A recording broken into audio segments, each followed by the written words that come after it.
he was dropped from treatment by 2 prior therapists who, according to him, states they judged him due to his symptoms. So the symptoms I'm about to describe to you led to him actually, shall we say, getting canceled from his own therapists.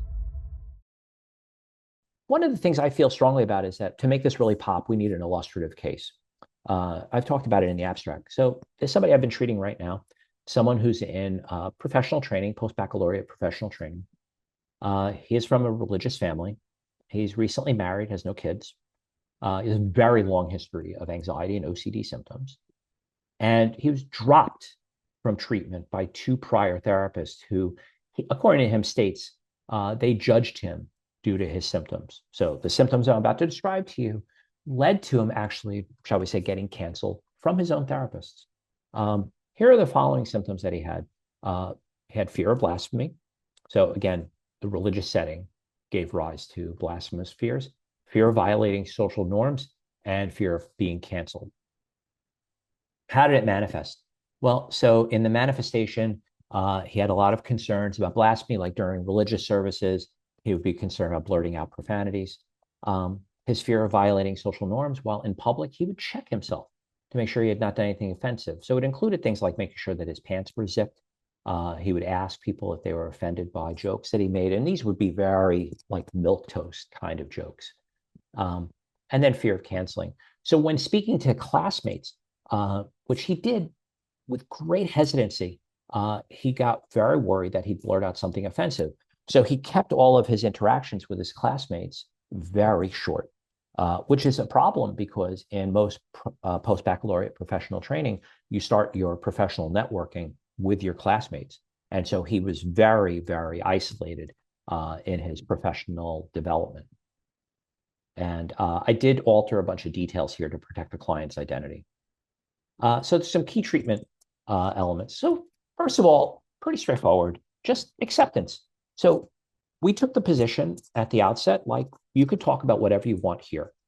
During my sessions with him, I made it clear that there was no condition under which I would drop him as a client in the way that he experienced with his other clients. I had said even the only way in which I would refer him to anybody else is if it was clear that his symptoms were outside of my realm of expertise.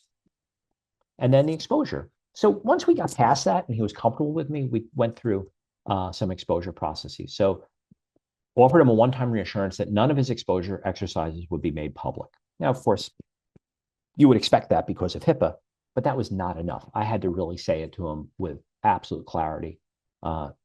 His apprehensions, I think, were not terribly unreasonable, given that he had been dropped from therapy already a couple of times. I had him emailing me directly with politically offensive remarks. And so he was making guesses about what I would or would not find politically offensive. I did not share with him my own personal political views, but I said, just send me stuff. And he did send me some stuff that was, pretty offensive to most people who, if you heard it directed to you, and you would just say, let's say in that average range for any clinician in the mental health field, you probably would find it pretty upsetting. And then it included then also some things that he made that were more overtly offensive that had nothing to do with political issues.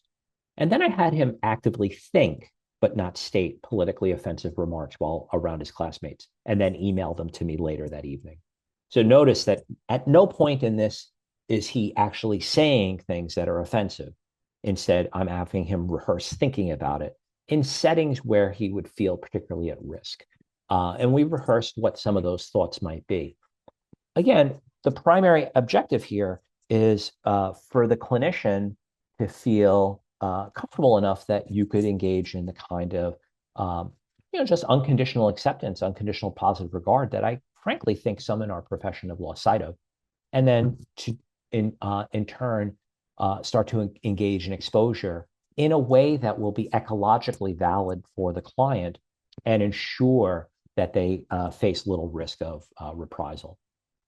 So for that one thread of treatment, the social milieu obsessions, we were able to tackle that in 7 sessions. So the other symptoms that I described took a little bit more time. Obviously, we had to kind of break it down separately. We used a measurement tool here, the OCI-12. Again, a little bit of shameless self-promotion here. That measure is one that I got a chance to work on with a couple of colleagues. At the start, his obsession scale on that measure was a 9. So he had a very high score.